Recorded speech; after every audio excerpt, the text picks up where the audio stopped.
What's up, guys? How are you guys doing tonight? Doing good? Good. That's what we like to hear. Guys, let's see. What's going on at school these days? Is cross country still in season? Is that over? Yeah? Isn't it like almost over though? Last meet soon? I think so. Soon. Does anybody run cross country in here? Yeah, when's it over, Jake? Districts is on Saturday? Whoa. Volleyball too? Whoa. Wait, what, all volleyball or just one of the grades?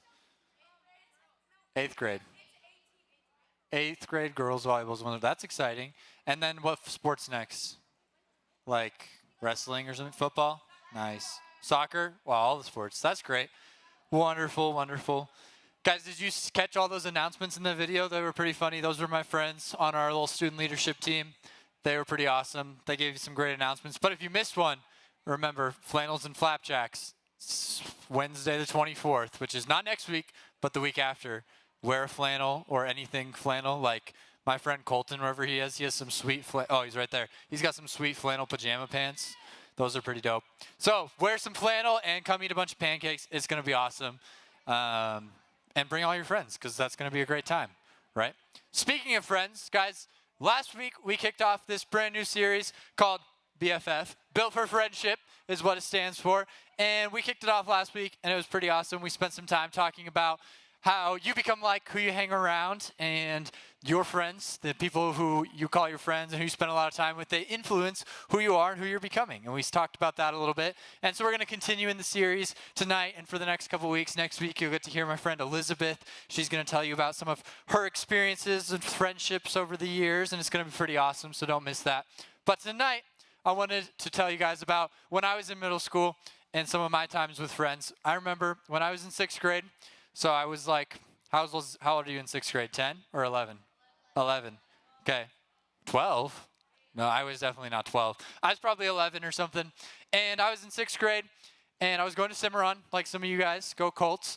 And my sister was in high school, okay? My older sister, her name is Jordan. She was in high school at the time, and she was going to a youth group at a church, and she would always, like, when I first got to 6th grade, she would, like, bring me with her and kind of, like, force me to go.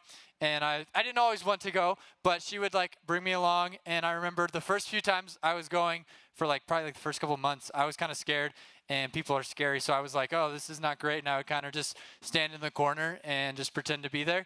And my sister was, like, helping out with the youth group at the time. So she would, like, force me to, like, she would, like, drag me to, like, play games or, like, talk to people. And she was trying to help me make friends. And I was not very good at it at the time because all the friends I had from school, they couldn't come on Wednesday nights because they were like playing football and I don't know what else they were doing, mostly playing football. And I didn't play football.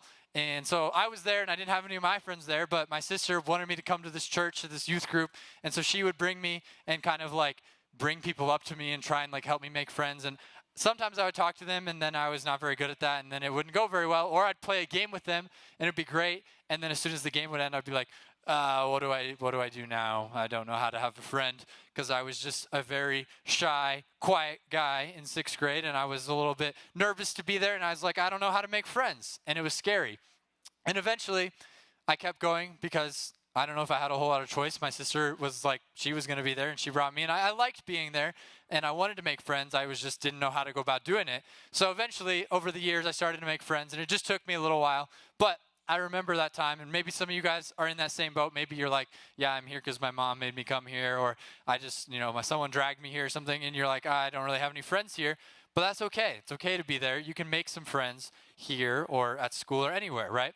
And once you have some friends, the next problem comes in if you're like, well, how do I have a good friendship? Because you're like, maybe I know that guy's name, but like, I don't know if we're really friends or not. Like, I don't know if like I could tell him about my life or share things with her or like, what if I tell them like something really personal and then they go and tell someone else that and you're like scared to I don't know if they're a good friend. How do I know that? Right? And that's something I think we all kind of struggle with over the years of like how do we make friends? And two, how do we have good friends, right? We all want to have friends. We talked about that last week and how we all desire to have friends in our lives. We're built for friendship like we talked about, right? God made us with a desire to be around other people and to hang out with them. And maybe you're like someone, you're like, I don't like big groups, but you probably still want to be seen by other people and known by other people and have someone who cares about you and wants to talk to you and ask you how your day is going, right? We all want that, but sometimes it can be really hard and scary to get that, right? It can be hard to actually find that in our lives. So we're going to spend some time talking about that and how do we be a good friend? How do we be a good friend and how do we make friendships and how do we do that? How do we go from just having really like casual surface level friends where you're like, oh, I know your name and I see you like every other week or something and I say hi, to like a real friendship where you're like, oh, this person cares about me and I can talk to them about my life and we can go and we can play basketball and we can do these things and I can actually say like, oh, they're my good friend, right? They're a good friend. Like we talked about last week, they're like a pencil in my backpack. They're a good friend in my life. They're here for me and we have a good friend, right? So tonight we're going to look at a couple of different things in the Bible and a couple things and talk about some really practical ways to make friends.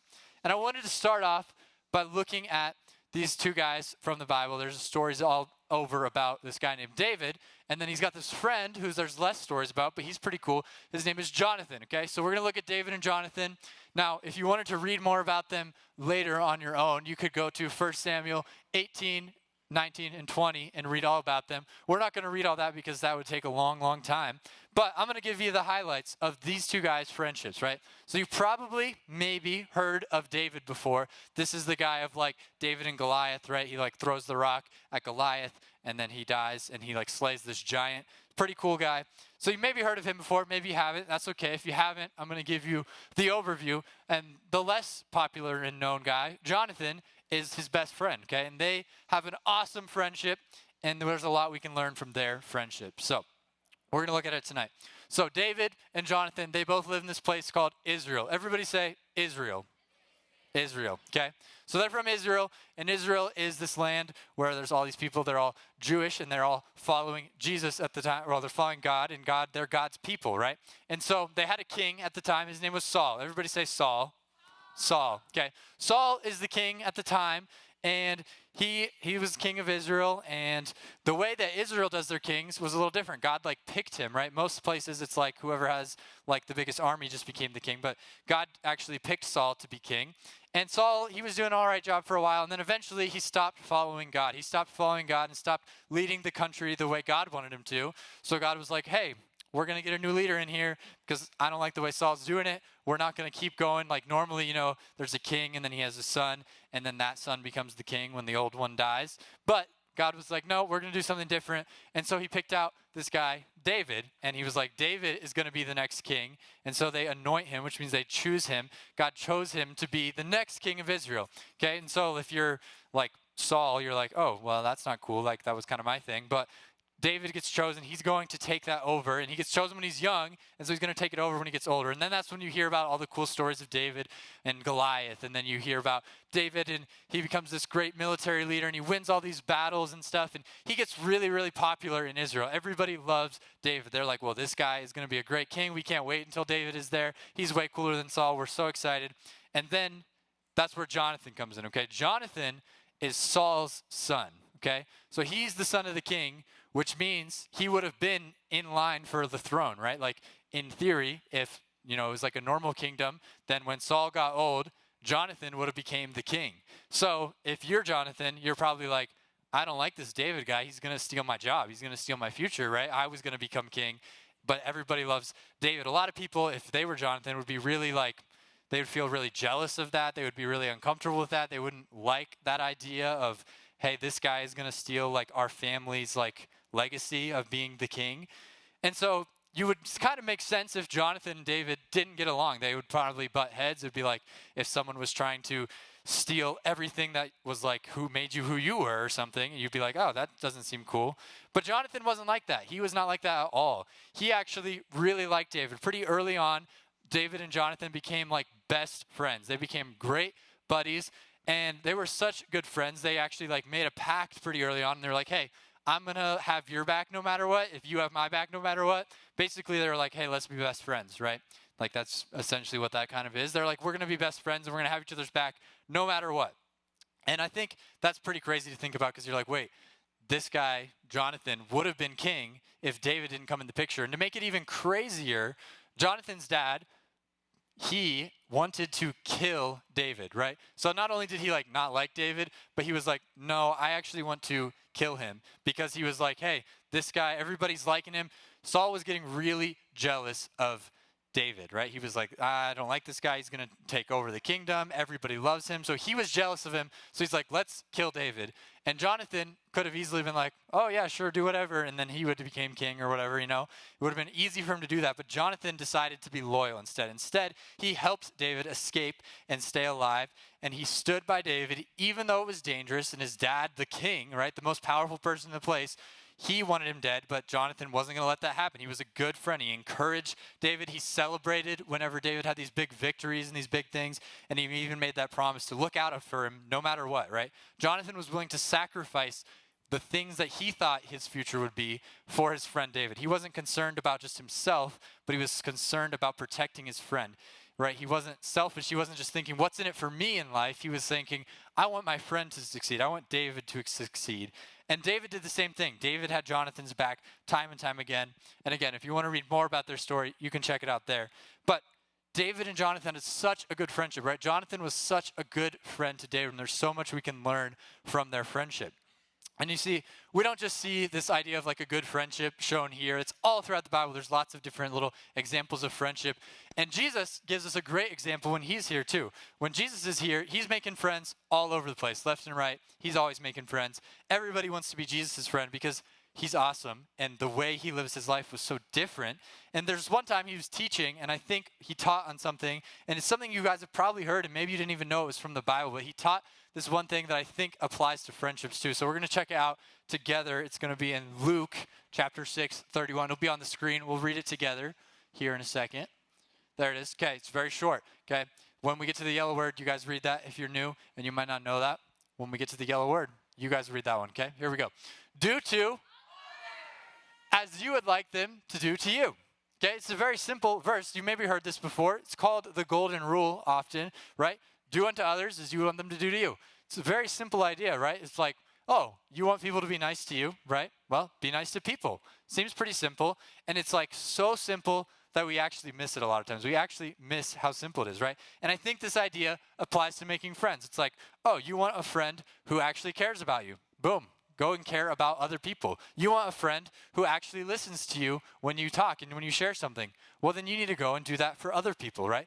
When it comes to making friends, the golden rule is so important, right? Do unto others as you would have them do to you, right? You want someone to come up and say hi to you sometimes. Maybe you can do that for other people, right? How can you apply that in your life, right? Because what we can kind of see from the way we see Jesus live his life and the way we see that verse and what we see in David and Jonathan is this.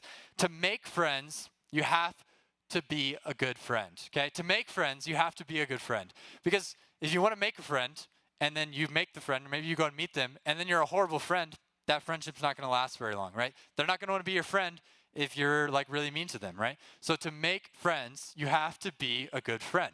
And what does it look like to be a good friend? Well, it looks like doing to others as you would like them to do to you, right? Treat them the way you want a friend to treat you. Start doing that, and they will start to return it. And sometimes it takes a little while, but I promise it happens, right?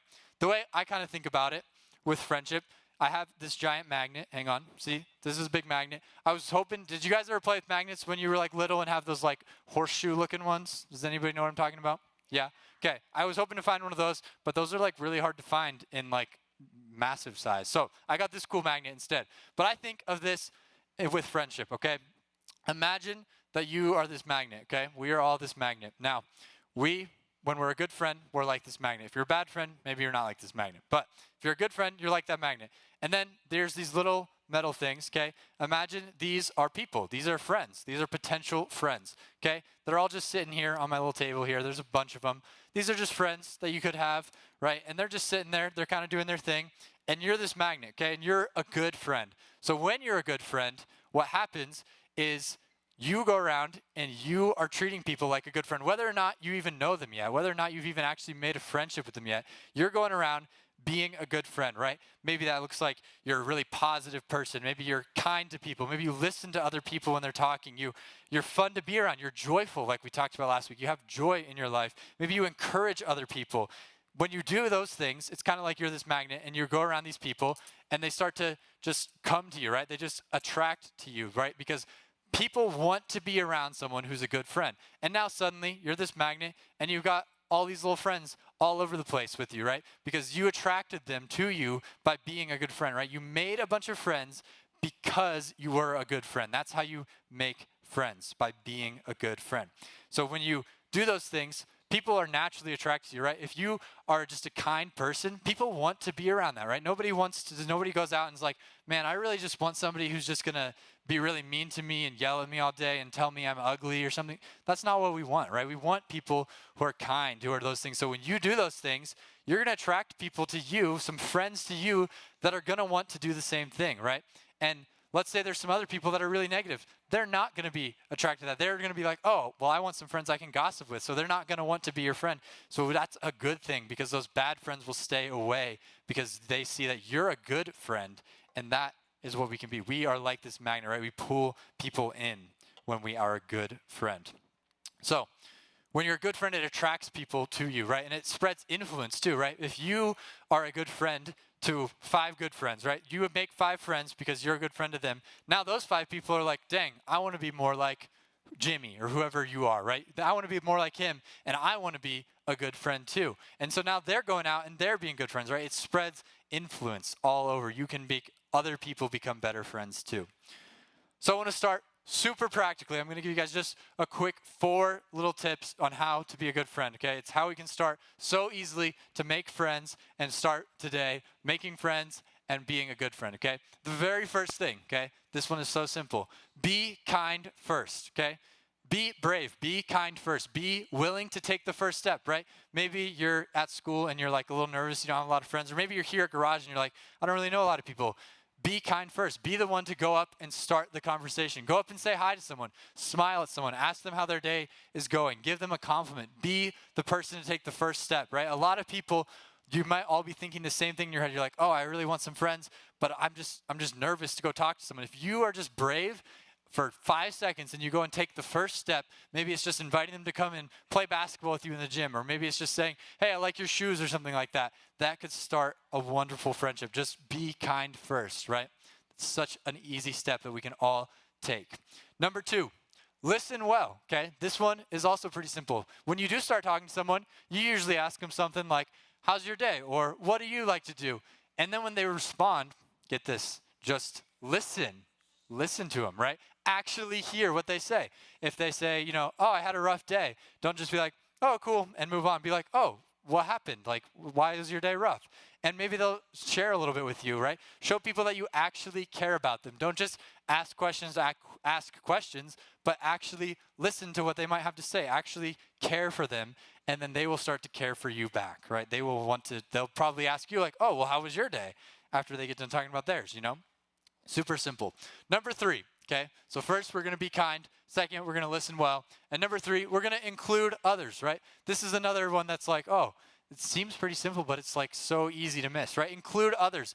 If you see someone that's like sitting out on their own or something, just be like, hey, you want to come play 9 square with me? Hey, you want to come sit at our lunch table? Hey, you want to do this? And for all you know, maybe they'll come and do it and they'll be hang out with you for the day. And then maybe tomorrow they're like, oh, I'm going to go somewhere else. Or maybe they come and do it. And a year later, you're like, wait, this person's my best friend now just because I invited them to come and play 9 square with me and my friends, right? It's so simple. Just include others. Bring others into what you're doing. If you like to play football and you're like, oh, well, I should just go ask somebody if they want to throw the football with me. Oh, I should just go ask if someone wants to sit at our lunch table and talk about life or something, right? Just include others, invite people in. And when you are inviting people in, then people are going to see that, and then they're probably going to be more likely to invite you in. They're going to see like, oh, this person's really friendly, and they're inviting people in. I could probably invite them to come hang out with me too. And they'll see that, and they'll pick up on that. And lastly, be loyal, okay? This is the one that I think Jonathan and David show so well, right? Be loyal to your friends. Don't go and gossip behind your friends' back. Don't go and talk bad about them to other friends. Don't like ditch them, if you're like hanging out with them for a long time and then you just stop talking to them and ditch them with no explanation or anything. Don't do things like that. Be loyal to them. Be a good friend to them, right? Jonathan did this time and time again. Instead of letting his dad kill him or something, he was like, David, come on, we got to get out of here. we got to protect you. I'm going to be loyal to you because that's what a good friend does. A good friend is loyal through and through, okay? So 4 super easy steps. Take a picture of it. Remember, be kind first, listen well, include others, be loyal, okay? Because to make friends, you have to be a good friend. So you got to start with being a good friend. And so what I want you guys to kind of think about as we're wrapping up, I remember last week we were talking about this. We talked about how Jesus showed the best example, right? Jesus is like, if you took this magnet and made it like a bazillion times bigger, that would be the kind of friend Jesus is, right? He was pulling everybody into him. Every time you read these stories about Jesus, all 4 of those things, being kind first, listening well, including others, being loyal, he was doing that perfectly all the time, right? He was always pulling people in because he was so kind. He was so loving. He was doing something different than the normal people of the day. He was loving people, right? Jesus is the most magnetic of any friend. He drew everyone in because he deeply loved each and every one of them when he's here. And Jesus, if you don't know who he is God who was on earth, right? He lived a life just like you. He was 10 years old. He was 11 years old. He was 12 years old, just like you. He went through having to make friends. He went through being anxious about things. He went through hard times. He went through dealing with his parents and not knowing how to navigate those conversations. He did those same things that you did, and he can relate to you personally, and he knows how hard it can be to make friends, but he wants to be your friend, right? Even more so than we talked about last week, like, if you can have one best friend in the world, you want it to be Jesus. Because Jesus is standing there like a giant magnet trying to pull people to him because he wants to just love you and to be your best friend. And he wants to help teach you how to be a good friend, right? All these things that we talk about tonight of how to be a good friend start with Jesus, right? We don't just come up with these things on our own or anything. We see these in the way Jesus lived, and that's why we want to do them. So if you don't know Jesus, I would encourage you to be curious about him. Be curious about who Jesus is. Be curious about him because he wants to be your best friend, and I promise you he's waiting there, waiting to find you, he already knows everything about you. He just wants you to come to him, and he wants to be your best friend and teach you how to be a good friend to others. So I want you to think about that. As we're closing out, we're going to get into another song of worship here. Mariah's going to lead us in a second. But when we're doing that, just think about, how could I be a good friend this week? What could I do to be a good friend? Maybe it's to some of the friends I already have. Maybe it's, I want to make a new friend. What could I do to make a new friend this week? So I just want you to think about that while we spend this last time just worshiping God and praising him because he really is our best friend. So let's pray together, and then we'll get into some worship. Dear Lord, thank you for this night. Thank you for friendship. Thank you for building us to crave community, to crave friendships with one another. I thank you that not only did you do that, but you also modeled for us how to make friends and how to be a good friend. And you taught us those things. You didn't expect us to do it on our own. I pray that each and every person in this room would find good friends that they can share their life with, that they can talk about you with, they can talk about their struggles with, that they can live their lives with. And I pray that beyond that, they would know you as their true best friend, that they would know you deeply and that they would know you well. I pray that we would just have a great time worshiping you tonight and that you would just keep us all safe the rest of the week and that everybody would just have a great night and know you better. Pray all this in your name. Everybody said.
Guys, a couple of things we say every single week. You are loved and prayed for, and you are accepted here at Garage just as you are. I hope you guys had a great night tonight, and we hope to see you next week and in 2 weeks for flannels and flapjacks. We'll see you guys next time.